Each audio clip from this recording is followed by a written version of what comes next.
तो हेलो मेरे प्यारे दोस्तों, स्वागत है आप सभी का जीनियस स्टडी नंबर 1 में। मेरे प्यारे दोस्त, अगर आप क्लास 10th में हैं यानी आप कक्षा 10वीं में हैं तो मैथ के क्वेश्चन आपके लिए और आपके मैट्रिक एग्जाम के लिए मोस्ट इंपोर्टेंट क्वेश्चन है। क्योंकि आप सभी को पता ऐसे भी होगा ही कि मैं यानी संदीप सर मैथ के चैप्टर यानी क्लास 10th के मैथ के चैप्टर वाइज में उन सभी क्वेश्चंस को बहुत ही प्यार से समझाते हुए बहुत ही आसानी से बनवा रहा हूँ, जो क्वेश्चंस आपके मैट्रिक एग्जाम में पूछा गया है और पूछा जा सकता है। तो ये क्वेश्चन जो है ना आपके मैथ के बुक से चैप्टर 3 जिसका नाम है दो चर रैखिक समीकरण से, जो कि बहुत इंपॉर्टेंट है। और ये क्वेश्चन क्या है चलिए समझते हैं। देखिए ये क्वेश्चन बोल क्या रहा है कि विलोपन विधि से ज्ञात करें। यानी जो समीकरण दो को दिया है, यानी पहले का समीकरण और दूसरा का समीकरण, इन दोनों समीकरणों को क्या करना है कि विलोपन विधि से ज्ञात करना है। तो इसमें क्या ज्ञात करना है, क्या ज्ञात करना है, यानी विलोपन विधि से ज्ञात करना है इन समीकरण को। लेकिन क्या, यानी जो इसमें x है और y है उसका क्या करना है, मान निकालना है। बहुत ही सिंपल है, बस आप इस वीडियो को शुरू से लेकर अंत तक जरूर देखिएगा और बहुत ही प्यार से थोड़ा थोड़ा समझने का प्रयास जरूर करेगा। मैं बहुत ही प्यार से समझाता हूँ और चाहे वो बच्चा मतलब कि बहुत कमजोर हो, चाहे वो बच्चा तेज हो, उन सभी के लिए एक ही चीज बताता हूँ, बहुत ही प्यार से समझाता हूँ, ठीक ना। बहुत ही आराम से बनवाता हूँ, ठीक ना। चलिए सबसे पहले क्या करना है कि हमको इन दोनों समीकरण को विलोपन विधि से हल करना है। तो आपको क्या करना है कि जो भी समीकरण दिया होगा उस समीकरण को सबसे पहले क्या करना है, उतारना है अपने जहां बना रहे होंगे, ठीक है ना। हाँ, एक चीज बता दूं, इससे पहले मैं इसी क्वेश्चन को प्रतिस्थापन विधि से बनाया हूं, यानी कि इसके जस्ट पहला वाला वीडियो में मैं इसी क्वेश्चन को प्रतिस्थापन विधि से बनवाया हूं, लेकिन इसी क्वेश्चन को अब हम विलोपन विधि से बनाना सीखेंगे, ठीक ना। चलिए तो सबसे पहले जो भी समीकरण दिया होगा उसको पहले हमने यहाँ पे उतारेंगे। तो लिखेंगे सबसे पहले ये बाबू की दिया है, दिया है। तो क्या दिया है बाबू, तो समीकरण दिया है। तो समीकरण में क्या दिया है, तो ये दिया है 3x माइनस 5y बराबर अब हो गया 20। कोई दिक्कत, तो ये तो बाबू समीकरण एक हो गया, समीकरण एक हो गया, कोई दिक्कत नहीं। अब दूसरा का समीकरण बाबू ये है कि x प्लस 2y बराबर 3 हो गया। इसको बोल देंगे बाबू समीकरण कितना है बाबू, समीकरण 2। क्लियर। थोड़ा सा इंक भर लेता हूँ, थोड़ा सा कम हो गया है। तो चलिए इंक तो भरा गया, चलिए समझते हैं, ठीक ना। तो सबसे पहले हम लोग क्या किए कि जो समीकरण दिया था उसको क्या किए हम लोग नोट कर लिए, उतार लिए। क्लियर। अब क्या करना है, फिर से क्या करना है, यहाँ पर लिख देना है कि अब समीकरण, यानी अब समीकरण, समीकरण ये शॉर्ट में हो गया, ठीक है। समीकरण एक और दो में। क्लियर। अब समीकरण एक और दो फिर से क्या करना है, यहाँ पे उतार देना है। तो क्या होता है बाबू, तो 3x माइनस 5y बराबर हो गया बाबू 20, और नीचे हो गया बाबू x प्लस 2y बराबर हो गया 3। यानी समीकरण एक और दो फिर संख्या के उतार दिए। अब क्या करना है कि इन समीकरण में, इन दोनों समीकरण में क्या करना है कि दोनों में x को बराबर करो और नहीं तो दोनों में y के बराबर करो। यानी x के बराबर करो और नहीं तो हमको क्या करना है, 2 के बराबर करना है। दोनों में से किसी एक को क्या करना है, एक जैसा करना है, सेम करना है। तो अब एक जैसा बराबर करने के लिए क्या करना पड़ेगा, सबसे पहले एगो बॉर्डर खींचेगा, यानी कि लाइन खींचेगा और मान के चलिए हमको इन दोनों में x एक जैसा करना है। मान के चलिए इन दोनों समीकरण में x को एक जैसा करना है, यानी देखना है कि इसमें 3 गो x है, इसमें एगो x है। तो अगर मान के चलिए हमको दोनों में x को एक जैसा करना है, मतलब इसमें जो 3 गो है तो इसमें भी 3 गो करना है। तो क्या करना है कि जो भी पहलका में x के साथ जो भी होगा दूसरा में सब में गुना होगा। यानी 3 है, x साथ 3 है तो दूसरा में सब में गुना होगा 3 से। और दूसरका में जो x के साथ जो भी संख्या होगा, कौन संख्या, कुछ नहीं तो क्या बाबू एक है, तो एक से क्या करना है कि पहलका में सब में गुना करना है। प्यार से समझ गए ना जी, यहीं पे अधिकांश बच्चे गलती करते हैं, लेकिन आप समझ गए बहुत प्यार से। क्या करना है, मान के चलिए हमको x के बराबर करना है, दोनों में x को बराबर करना है। तो पहलका में जो x के साथ जो संख्या होगा दूसरका में सब में गुना करेंगे। और फिर क्या करना है कि इस x के साथ जो संख्या है ऊपर वाला समीकरण में पूरा में हम गुना करेंगे, ठीक ना। तो चलिए गुना करते हैं।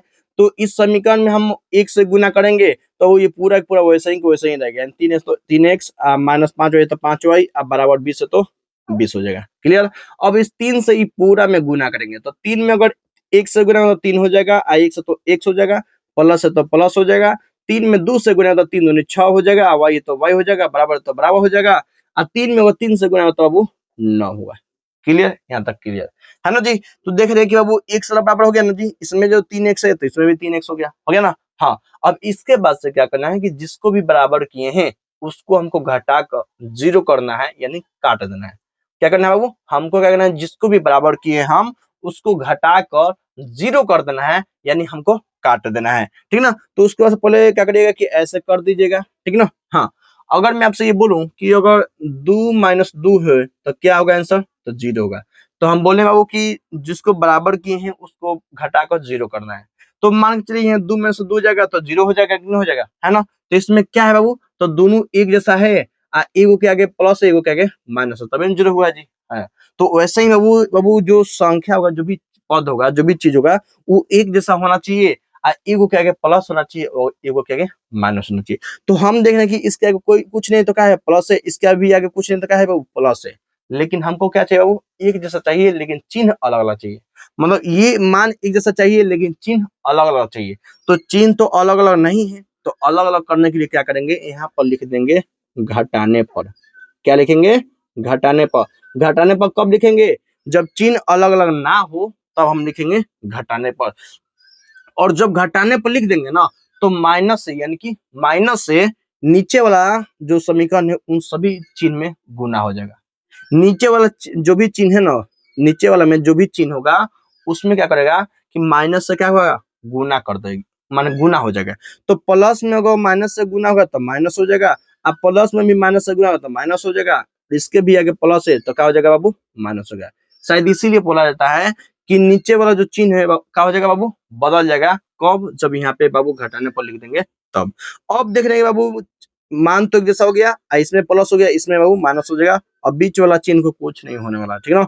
तो +3 और -3 घट जाएगा, 3 में से 3 जाएगा तो 0 हो जाएगा, यानी कट जाएगा, कट जाएगा ना, यानी कहानी खत्म हो जाएगा।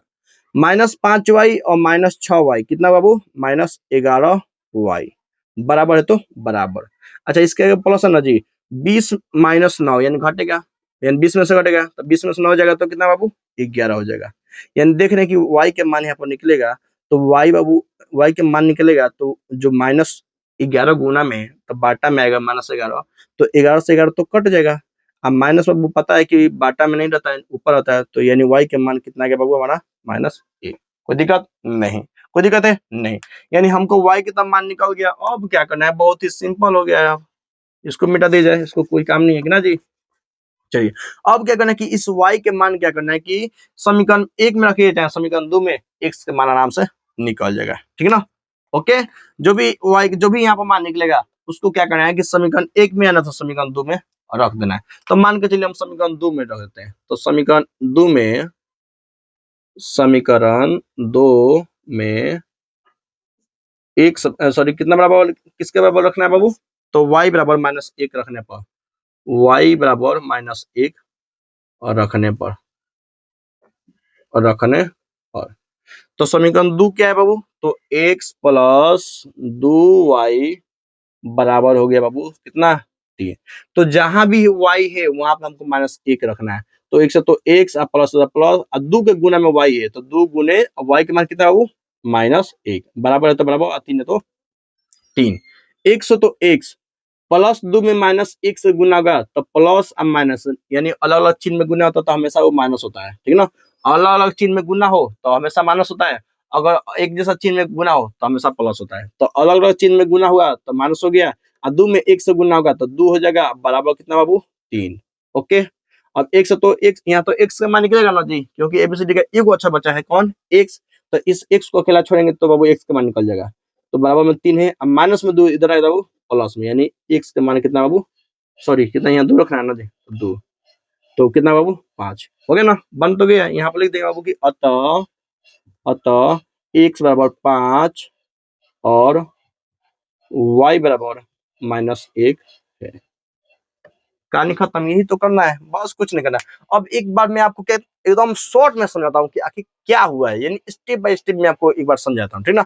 सबसे पहले क्या करना है कि हमको क्या करना है, विलोपन विधि से इन समीकरणों को क्या करना है, ज्ञात करना है। यानी इसमें जो x से y है उसका मान निकालना है, किस विधि से, विलोपन विधि से निकालना है। तो सबसे पहले क्या करना है कि जहां बनाइएगा वहां पर लिखना है दिया है, और जो भी दिया है क्या दिया बाबू, तो दो समीकरण दिया है, पहले का समीकरण, दूसरा का समीकरण। अब समीकरण 1 और 2 को क्या करना है, उतार लेना है। अब क्या करना है कि समीकरण 1 और 2 में x को एक जैसा करिए, नहीं तो y को एक जैसा करिए, किसी एक को करना है। तो किसी एक को करने के लिए क्या करना पड़ता है बाबू, मान के चलिए हमको x को करना पड़ा, x को किए हम, तो इसमें जो x के साथ जो संख्या था दूसरा का वाला समीकरण में पूरा गुना कर दिए, और जो इसमें जो x के साथ जो संख्या था पहले में सब में गुना कर दिए। तो यहाँ से बाबू हम क्या किए बाबू कि जो भी जिसको भी हम सेम किए थे, जिसको भी एक जैसा किए थे, उसको घटा के क्या करना था, जीरो करना था, यानी जीरो मतलब का काट देना था। तो सेम तो हो गया, लेकिन दोनों में एक जैसा चिन्ह आएगा, आ गया ना जी। तो हमको अलग अलग चिन्ह चाहिए, मान सेम चाहिए और अलग अलग चिन्ह रहेगा, तभी घट के जीरो होगा। तो घटाने पर लिख देंगे, तो नीचे वाला जो भी समीकरण है, जो भी उसमें चिन्ह होगा, सब में माइनस से गुना हो जाएगा। अब जब सब में माइनस से गुना होगा, तो जहां माइनस होगा प्लस होगा, जहां प्लस होगा माइनस हो जाएगा। ओके, यानी चिन्ह बदल जाएगा। तो प्लस है तो माइनस हो गया, प्लस है तो माइनस हो गया, प्लस है तो माइनस हो गया। अब चिन्ह अलग हो गया, मान अलग, मान एक जैसा हो गया तो कट गया। -5y -6y हो गया, -11y बराबर 20 में से 9 हो जाएगा तो 11। y के मान निकलेगा, यानी -11 जो गुना में है बाटा में जाएगा, तो 11 से 11 कट जाएगा तो 1, और माइनस तो बाटा में है रहता नहीं, ऊपर आ जाएगा, तो y बराबर -1 आ गया। क्लियर। अब इस y को क्या करना है कि समीकरण 1 में आने तो y में रख दीजिएगा, तो x का मान बहुत ही प्यार से निकल जाएगा। यही तो कुछ हुआ है। अभी मैथ इसी तरीके से पढ़िएगा। सबसे पहले आप अच्छा से बना लीजिएगा, और बनाने के बाद, अच्छा बनाने से पहले हमें तो मैं अच्छा समझा दिए, इसके बाद से बनाने के बाद क्या करेगा, एक बार देखिएगा कि कितना स्टेप हुआ है, यानी कितना स्टेप से इसमें बना है, क्या क्या हुआ है, और उसके बाद से बहुत ही प्यार से बन जाएगा। इसलिए बोलता हूँ कि देखिए मैथ अच्छा समझिए, क्योंकि मैथ बहुत ही सिंपल, बहुत ही आसान है। बस आप स्टेप समझिए कि क्या क्या हुआ है। कभी 12 छोटा मान देखिए कितना लंबा गया, कभी नहीं, कभी नहीं, क्योंकि आपको जोड़ आता है ना, घटा होता है ना, गुना आता है ना, भाग आता है ना, तो 12 छोटा क्या, बस आपको समझना है स्टेप, यानी क्या क्या हुआ है वही करना है। ओके, मैथ में समझिए और प्रैक्टिस करिए। मैं हर वीडियो में ये बोलता हूँ, क्योंकि अधिकांश बच्चे मैथ से डरते हैं, लेकिन मेरे रहते हुए कोई बच्चा डरना नहीं चाहिए। क्लियर। मिलते हैं अगले वीडियो में बहुत ही एक शानदार क्वेश्चन के साथ, बहुत ही इंपॉर्टेंट, बहुत ही महत्वपूर्ण क्वेश्चन के साथ, जो आपके मैट्रिक एग्जाम में पूछा गया क्वेश्चन हो, उसको अच्छे से समझाते हुए, बहुत ही प्यार से बनवाते हुए अगले वीडियो में मिलेंगे। तब तक लिए वीडियो को लाइक करिएगा, चैनल पर नए हैं तो चैनल को जरूर सब्सक्राइब करिएगा, ताकि आपके मैट्रिक एग्जाम में कोई भी क्वेश्चन ना छूटे, जिससे जिससे आपका नंबर कटे, ठीक ना। यानी आपको नंबर चाहिए तो आपको अच्छा से वीडियो को देखना पड़ेगा, और अच्छा से आपको क्वेश्चन को प्रैक्टिस करना है। मिलते हैं अगले वीडियो में, तब तक के लिए जय हिंद, वंदे मातरम। वीडियो को लाइक करिएगा, कमेंट में जरूर इसको बताइएगा कि समझ में अच्छा सा आया कि नहीं, जरूर आएगा। मिलते हैं अगले वीडियो में।